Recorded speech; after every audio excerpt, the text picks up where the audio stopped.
We all know someone whose ego is bigger than their brain. Today, we're looking at 10 show-offs who turned "watch this" into famous last words. From rooftop stunts to homemade flamethrowers, these people fought the laws of physics to impress their friends, and physics won every single time. Warning: don't try this at home.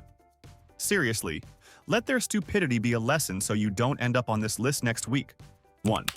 Let's start our journey into the abyss with Kyle, a man whose entire personality was constructed around the approval of strangers on the internet and whose understanding of gravitational physics was roughly equivalent to a toddler's understanding of tax law. Kyle was a self-proclaimed urban explorer, which is usually just code for trespasser with a GoPro.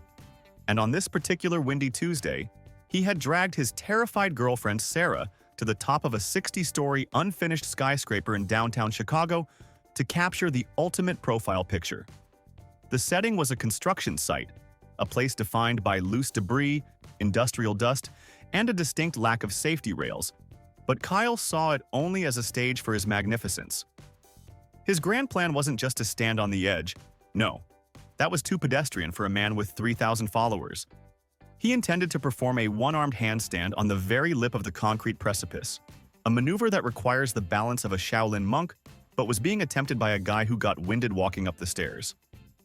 Now, let's look at the science of why this was a chemically pure bad idea. The concrete at a construction site is covered in a fine layer of silicate dust, which acts like millions of tiny ball bearings, reducing the coefficient of friction to something resembling a slip and slide covered in baby oil. As Sarah pleaded with him to come back from the ledge, utilizing that nagging thing called survival instinct, Kyle just laughed, adjusted his backwards cap, and dropped his hand onto the gritty ledge. He kicked his legs up, momentarily achieving a shaky verticality that probably looked cool for exactly 0.4 seconds. But then, biology decided to file a complaint. The combination of the freezing wind and the sheer strain of holding his gym bro body weight on one tricep caused a massive, debilitating cramp in his arm. It was the kind of muscle spasm that makes you drop a grocery bag, but in this specific context, he was dropping his life. His arm buckled like a cheap lawn chair. In a panic, he tried to shift his weight, but the dusty concrete betrayed him instantly. There was no traction, only physics taking its due. His palm slid outward with a sickening smoothness, and the look on his face transitioned instantly from arrogant influencer to confused projectile. He didn't just fall, he practically launched himself, disappearing over the edge in a silence that was far worse than a scream. The police report later noted that his phone, which Sarah dropped in shock, had captured the entire setup, immortalizing his stupidity in 4K resolution. Kyle wanted to be an internet sensation, and strictly speaking, he succeeded. He became the most viral example of why you don't use a skyscraper as a yoga mat. 2. We take you now to the swollen banks of a river in rural Texas during a flash flood. The kind of weather event that convinces sensible people to stay indoors and watch Netflix, but convinced Gary that it was time to validate his monthly car payments. Gary was the proud owner of a build, not a truck. A Ford F-350 Super Duty that had been modified to the point of absurdity. It sat on a lift kit so high that entering the cab required a stepladder and a mountaineering permit. It had mud terrain tires the size of tractor wheels, enough LED light bars to blind the International Space Station, and, most critically for this story, an aftermarket snorkel intake that snaked up the A-pillar like a black plastic cobra. Gary had spent approximately $80,000 ensuring that his vehicle looked like it could conquer a post-apocalyptic wasteland, despite the fact that its toughest challenge to date had been a speed bump at the local mall. On this fateful afternoon, a local bridge had been washed out by the torrential rains, and a line of civilian cars, sedans, minivans, the pathetic vehicles of the common man, were stopped at the water's edge, waiting for the authorities. Gary saw this not as a traffic jam, but as an audience. He pulled up in his monster rig, the diesel engine idling with the subtle roar of a seismic event, and looked at the shivering commuters with pure disdain. To Gary, a "road closed" sign was merely a suggestion for people who didn't have locking differentials. He turned to his buddy in the passenger seat and uttered the sentence that usually precedes a closed casket funeral. "Watch this. This is what the snorkel is for. He didn't just drive around the queue. He drove over the safety barricade, crushing a wooden sawhorse in a display of dominance that was as unnecessary as it was stupid. He lined up with the rushing brown water, a raging torrent moving at about 15 miles per hour, carrying debris, tree limbs, and bad intentions. Now, a quick physics lesson that Gary evidently skipped. Archimedes' principle states that an object immersed in a fluid is buoyed up by a force equal to the weight of the fluid displaced. Gary's truck was heavy, yes, but it was also huge, meaning it displaced a massive amount of water. And crucially, those massive tires are filled with air. They are, essentially, 4 giant flotation devices. Gary hit the gas. The truck plunged into the river, sending a wave of muddy water over the hood. For the first 3 seconds, the sheer weight of the engine block kept the front tires on the asphalt, and Gary felt the surge of traction. "Too easy," he yelled, likely creating a mental TikTok that would never be posted. But as he pushed deeper, the water reached the door panels. The lateral force of a river moving that fast is immense. 6 inches of water can knock a person down, and 2 feet can move a sedan. Gary was driving into 4 feet of raging current. Suddenly, the laws of buoyancy kicked in. The truck didn't sink, it floated. The tires lost contact with the roadbed. In an instant, his $80,000 off-road beast became an unsteerable 3-ton boat with the hydrodynamics of a brick. The current caught the broadside of the truck like a sail. The vehicle rotated 90 degrees, and the look of triumph on Gary's face was replaced by the realization that 4-wheel drive does not mean 4-wheel swim.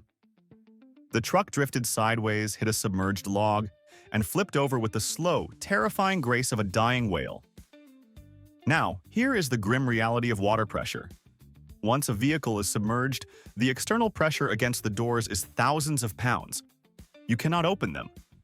Gary was trapped in his inverted cage, upside down in the murky darkness. The snorkel, ironically, did its job perfectly. It kept the engine running for a few seconds longer, sucking in air until the very end, while the cabin filled with water. Gary had built a truck to survive the end of the world, but he forgot to build a brain that understood basic fluid dynamics. He died not because his truck wasn't tough enough, but because he confusingly mistook a pickup for a submarine. The truck was recovered 3 miles downstream, a muddy monument to the fact that while you can buy a lift kit, you cannot buy common sense. 3. Let's descend from the high-rises to the humble, grassy backyard of a suburban house party where alcohol and bad ideas were mixing to form a deadly cocktail. Enter Travis, a man who once fixed a leak with duct tape and assumed he was now a qualified engineer.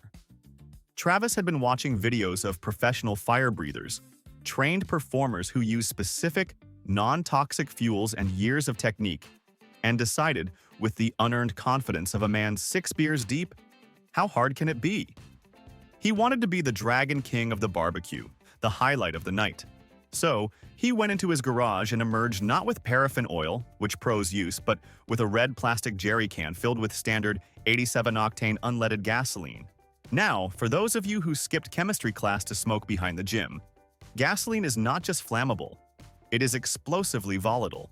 It creates a heavy vapor cloud that hangs in the air and ignites with the ferocity of a bomb. Travis didn't know this. He poured a mouthful of the toxic, stinging liquid, fighting the urge to vomit as the carcinogens immediately began absorbing into his gums, and grabbed a tiki torch. He gathered his friends, who were filming with the anticipation of a fail video, though none expected a snuff film. "Watch this," he garbled through the fuel. He held the torch up and blew. But he didn't account for 2 things: the wind direction and the physics of vapor. A gust of wind blew the mist right back into his face just as he ignited it. But worse, because gasoline vapor is so combustible, the flame didn't just stay outside. It traveled down the stream of fuel like a fuse, moving faster than his reflexes could close his mouth. The fire flashback went right past his lips and into his oral cavity. The shock caused him to do the worst possible thing. He gasped. He inhaled deeply in panic. In that split second, he pulled a fireball directly into his lungs. This wasn't just a burnt mouth. This was internal combustion.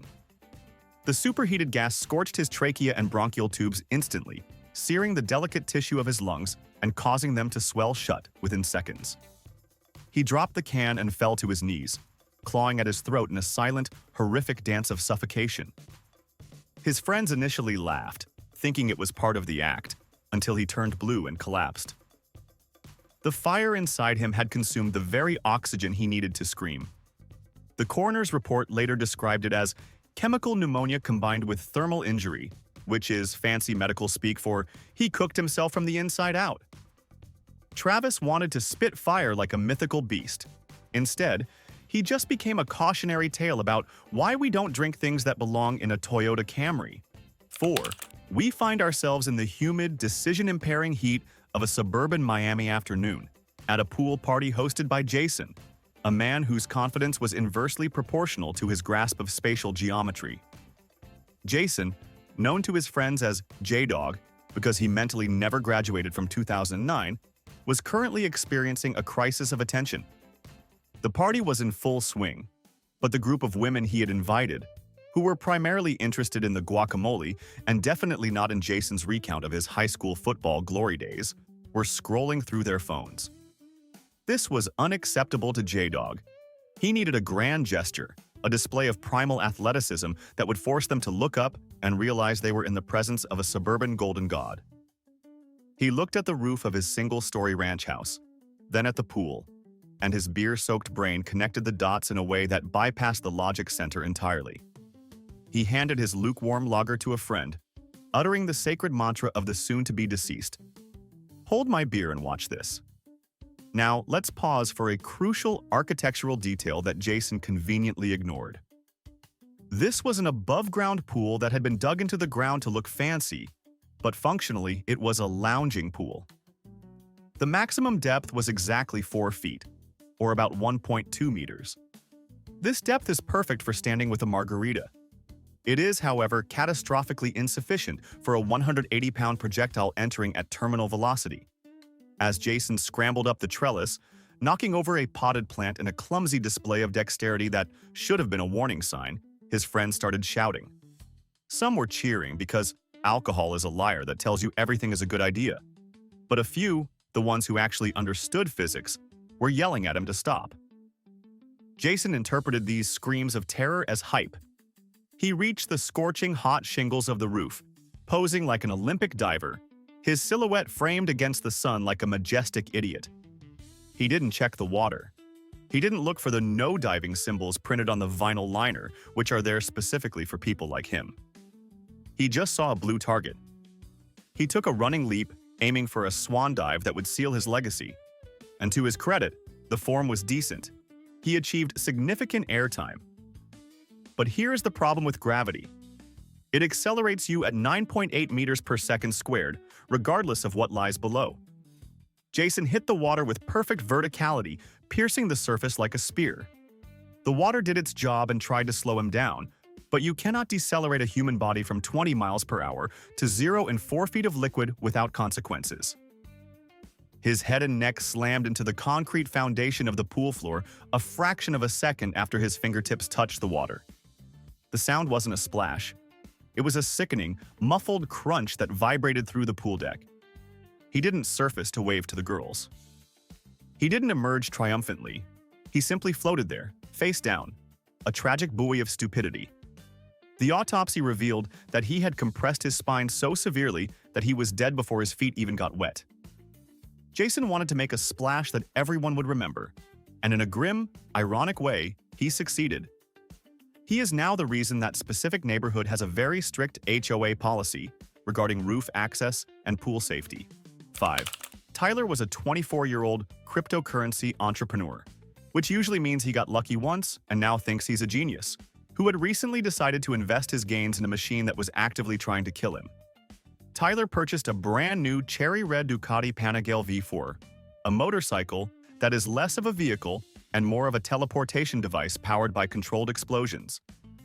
This bike boasts over 200 horsepower, weighs less than a heavy sigh, and is designed for professional racers on closed circuits. It is not designed for Tyler, whose previous riding experience was limited to a rental scooter in Bali and watching Sons of Anarchy clips on YouTube. But Tyler didn't buy the bike to ride it. He bought it to be seen riding it. On a crisp Friday night, he met up with his friends at a highway rest stop, the bike gleaming under the streetlights, looking like a spaceship parked among station wagons.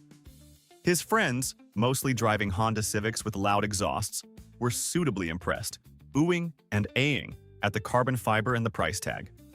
But adoration wasn't enough for Tyler. He needed domination. He needed to prove that he could tame the beast. He toggled through the bike's complex menu system, ignoring the rain, street, and sport modes, and switched everything to race. Crucially, he manually disabled the wheelie control and traction control because, as he told his buddies with a scoff, "The computer just holds me back, bro." This is akin to a toddler disabling the safety lock on a chainsaw because it interferes with their artistic vision. He zipped up his jacket, which was fashionable leather rather than protective gear, and merged onto the empty highway. He pinned the throttle. The engine screamed, a terrifying mechanical shriek that usually signals an impending lawsuit. He hit 100 km/h, then 120. At 150 km/h, that's about 93 miles per hour for those of you using freedom units, he decided it was time for the grand finale. He jerked the handlebars and slammed the throttle wide open to pop a wheelie. Now, the physics of a wheelie at 150 km/h are unforgiving. The wind resistance is massive, acting like a wall against the bike's underbelly. When the front wheel lifted, the aerodynamic forces caught the bike like a kite. Without the electronic nanny to save him, the bike didn't just lift, it looped. The front end shot up past the balance point instantly. Tyler, realizing too late that he was not, in fact, Valentino Rossi, froze. The bike flipped backwards while traveling the length of a football field every few seconds. Tyler was ejected, skipping across the asphalt like a flat stone on a pond. Only the pond was made of abrasive road surface, and he was made of meat. The bike disintegrated into a shower of expensive Italian confetti. Tyler didn't survive the initial impact with the road barriers. The police report later noted that the motorcycle's computer log showed the exact moment he disabled the safety systems, time-stamped exactly 3 minutes before his death. He wanted to show his friends he could handle the power, but all he proved was that while money can buy speed, it cannot buy the laws of physics, and gravity charges a very high tax on stupidity. 6. Let's attend the aftermath of a bachelor party in a luxury apartment complex on the 8th floor, where we meet Chad. Chad was the kind of guy who believed that alcohol didn't impair him. It just loosened him up. We've all met a Chad. He's the guy who insists he drives better after 5 beers because he's more focused. On this fatal evening, Chad had consumed 10 shots of tequila, the kind of volume that would make a cactus hallucinate. His friends, realizing that Chad was approaching the event horizon of a blackout, suggested he drink some water and sit down. This was a fatal insult to Chad's ego. He stood up, swaying like a palm tree in a hurricane, and slurred, "I am perfectly sober. My balance is impeccable. I'm basically a ninja." To prove this blatantly false hypothesis, he walked over to the balcony. The apartment featured those trendy, minimalist railings, a smooth, round metal bar about 3 inches wide, slick with the evening condensation. "I bet you," Chad announced, pointing a wavering finger at his horrified friends, "that I can walk the length of this rail. No hands." The room went silent. His best friend started filming, thinking this would be a funny fail video where Chad falls back onto the balcony deck and bruises his ego. Chad climbed onto the patio furniture and stepped up onto the railing. He stood there for a moment, arms out, wobbling against the backdrop of the glittering city lights. His vestibular system, the inner ear mechanism that tells you which way is up, was currently swimming in agave spirit and sending his brain signals that the world was tilted 45 degrees to the left. But the real killer here wasn't just the alcohol, it was the friction coefficient. Chad was wearing dress shoes with hard leather soles. Hard leather on wet, round metal has roughly the same grip as a hockey puck on ice. Chad tried to correct for a tilt that didn't exist. He took one step. "See?" he shouted, looking back at the camera with a triumphant grin. "Total con, troll." And that was it. As he turned his head, his center of gravity shifted. His dress shoes slipped instantly. He didn't fall backward into safety. He fell forward, into the void. There was no flailing, no time to grab the ledge. He just rotated silently over the axis of the rail and vanished into the darkness. 1 second he was there, bragging about his sobriety. The next, there was just an empty railing and the distant, muffled sounds of the city below. The video ended with the cameraman shouting, "Chad?" in a tone that shifted from amusement to pure horror. Chad fell 8 stories, landing in the decorative fountain in the courtyard below. The coroner's report confirmed that his blood alcohol level was 0.28, which is technically surgical anesthesia for most people. But for Chad, it was just enough liquid courage to attempt a tightrope act without a net, a rope, or a brain. He proved his point in a way. He wasn't drunk enough to pass out, but he was definitely drunk enough to think he could fly. 7. Let's enter the dusty, testosterone-filled garage of Derek, a self-proclaimed strongman whose understanding of physics was based entirely on cartoons he watched in the late 90s. Derek was the kind of guy who believed that muscles were a substitute for body armor and that mind over matter applied to blunt force trauma. On a Saturday afternoon that would go down in local infamy, Derek gathered his friends to witness a feat of strength he had invented called the iron chest. The premise was simple, or rather, simply idiotic. Derek would lie on his back on a weight bench, place a solid, industrial-grade cinder block on his chest, and have his friend Kevin smash it with a 12-pound sledgehammer. Now, in the world of carnival physics, this trick actually exists. It works on the principle of inertia and energy absorption. The heavy block absorbs the kinetic energy of the hammer, cracks apart, and the person underneath feels only a fraction of the force. But here is the critical variable that Derek missed.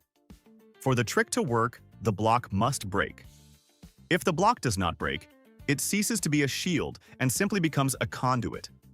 A heavy, solid object that transfers 100% of the hammer's kinetic energy directly into the ribcage. Derek, however, had chosen a block that was reinforced concrete, likely leftover from a bridge construction, because he wanted to look extra tough. He lay down, psyched himself up with some aggressive grunting that sounded like a bison in distress, and gave Kevin the thumbs up. Kevin, who was hesitant and arguably the smartest person in the room solely by virtue of not being the one on the bench, asked, "Are you sure about this?" Derek's last words were a confident, "Just swing the damn hammer, Kevin. It's science." Kevin swung. He didn't hold back. The sledgehammer came down in a perfect arc, striking the center of the reinforced block with the force of a car crash. And just as physics dictates, the reinforced block did not crack. It didn't even chip. Instead, it acted as a solid piston. The massive impact force passed instantly through the concrete and slammed directly into Derek's chest cavity. His ribs didn't just break, they pulverized. But the real killer was the shockwave that hit his heart. It caused an immediate commotio cordis, a phenomenon where a blunt impact stops the heart's rhythm instantly. Derek didn't gasp. He didn't scream. His eyes just went wide with the sudden, terrible realization that he had miscalculated the density of concrete versus the density of his own sternum. He went limp before the sound of the hammer strike had even finished echoing in the garage. The paramedics arrived to find a pristine concrete block and a very dead bodybuilder. Derek wanted to prove he was made of steel, but the autopsy confirmed he was, in fact, made of flesh, bone, and extremely poor decisions. 8. We move from the garage to the living room of a man named Julian, an exotic pet owner who made his entire personality about being wild. Julian didn't own a golden retriever or a cat. He owned a collection of reptiles that required special permits and a death wish to handle.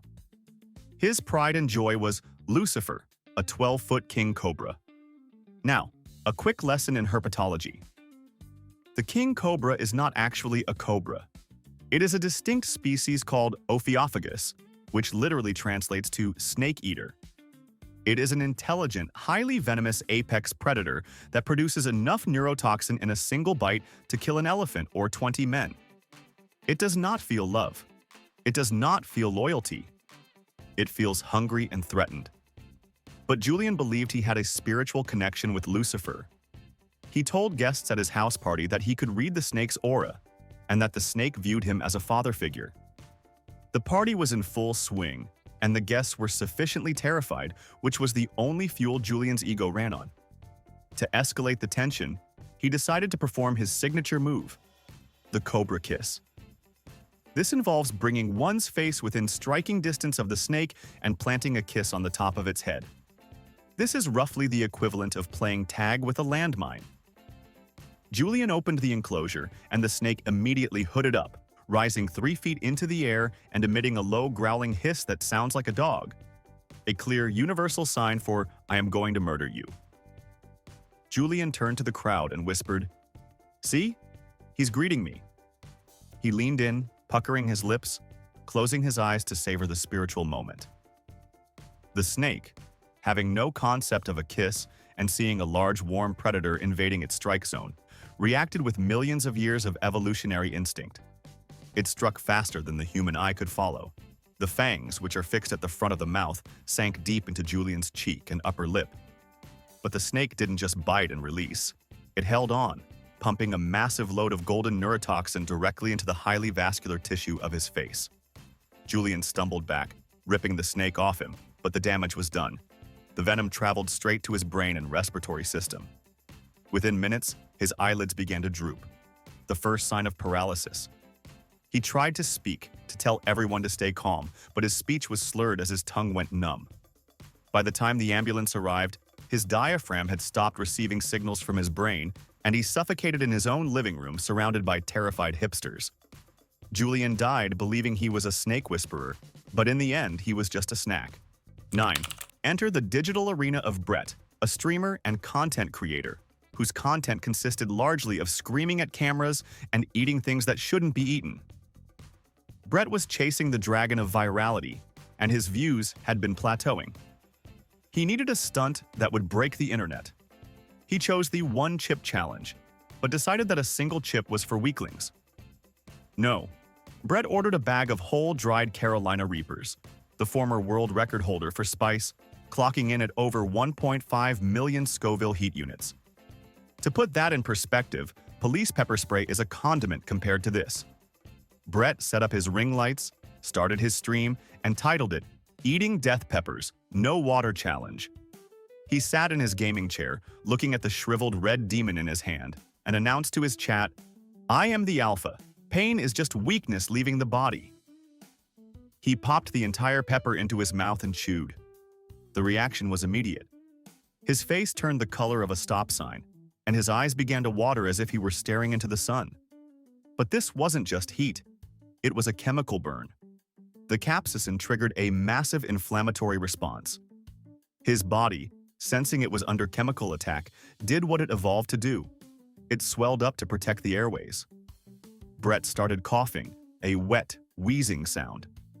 His chat was spamming RIP and emojis, thinking it was all an act. Brett, committed to the alpha persona, slammed his hand on the desk. "I'm fine," he choked out, his voice raspy and thin. "No water. I don't need a doctor." His friends in the background asked if they should call 911, but Brett waved them off aggressively, terrified of looking weak in front of his subscribers. This was his fatal mistake. He was experiencing severe laryngeal edema. His throat was closing shut. He stood up, clutching his neck, his face shifting from red to purple. The alpha facade cracked as panic set in. But by then, his airway was the size of a coffee stirrer. He collapsed off camera, the sound of his struggling breath magnified by his expensive microphone. The stream continued to run for another 20 minutes, capturing the chaotic arrival of paramedics who couldn't intubate him in time because the swelling was so catastrophic. Brett wanted to prove he was the toughest man on the internet, and he technically died undefeated by the pepper, primarily because the pepper had help from his massive, suffocating ego. The video, predictably, got millions of views, serving as a grim reminder that your trachea doesn't care about your subscriber count. 10. Finally, we arrive at the suburban fortress of Frank, a man who viewed hiring a professional tradesman as a personal insult to his masculinity. Frank was the kind of guy who thought instruction manuals were government propaganda and that safety regulations were for snowflakes. On a Sunday evening, the lights in the kitchen started flickering.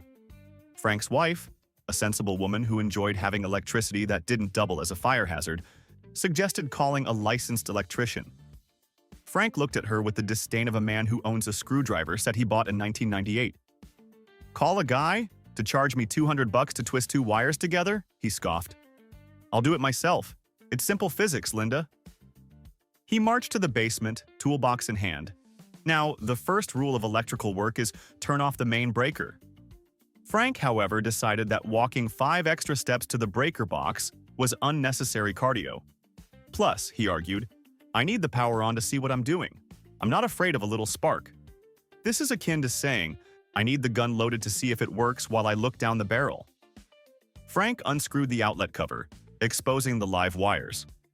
He was standing on the concrete floor of his basement, wearing sweaty socks, a perfect grounding mechanism.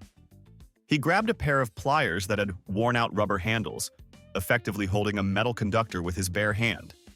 As he jammed the pliers into the junction box to tighten a loose connection, the tip slipped. It bridged the gap between the hot wire carrying 220 volts, because he was messing with the dedicated line for the dryer, and the metal casing of the box. The circuit completed itself through Frank. Electricity travels at the speed of light, and 220 volts pushed a lethal current straight up his arm, across his chest, and down his legs to the ground. His muscles contracted instantly and violently, meaning he couldn't let go of the pliers, the no-let-go phenomenon. He was frozen in a vibrating tableau of stupidity for a full 10 seconds before the main breaker finally tripped. But it was too late. The massive current had scrambled the electrical signals of his heart like an egg. He fell backward, smoking slightly, with a look of utter surprise frozen on his face. Frank saved $200 on an electrician, which was fortunate, because his family needed that money to help pay for the funeral. He proved his point. Electricity is simple. It follows the path of least resistance, and in this case, the path of least resistance was Frank. That's 10 grim reminders that cool is temporary, but dead is forever. Now, I want a name in the comments. Who is the one friend you have that would absolutely die doing something this stupid? You know exactly who I'm talking about. Call them out, or describe their dumbest moment before gravity does it for them. Smash like if you have a functioning brain, and subscribe so you don't miss the next batch of Darwin Award winners.